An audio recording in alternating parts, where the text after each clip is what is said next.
وقرأنا بعد الجاي إلى سبيل الكفران على سماحة الشيخ المختار العلماء والفضلاء أحد كبار علماء الهند العلامة محمد سميع الله القاسمي أطال الله عمره وعمت قيوده.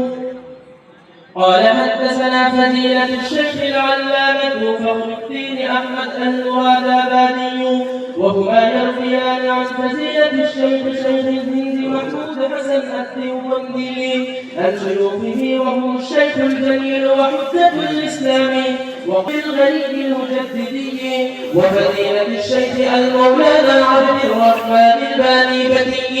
وفضيلة الشيخ المولانا مزهر النعتمي وفضيلة الشيخ المحدث محمد أحمد علي السهالتوني وكلهم يروون عن الشيخ الشاح محمد إسحاق الدهلوي عن الشيخ الشاح عبد العزيز المحدث الدهلوي قال حدثنا الشيخ الجليل ومسند الهند الشاح ولي الله أحمد بن عبد الرحيم الدهلوي قال حدثنا الشيخ أبو طاهر محمد بن إبراهيم البردي المدني عن أبيه الشيخ إبراهيم البردي المدني قال حدثنا الشيخ أحمد القشاشي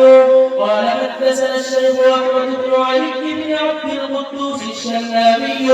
قال حدثنا شمس الدين محمد بن أحمد الرملي قال حدثنا شيخ الإسلام زين الدين زكريا بن محمد الأنصاري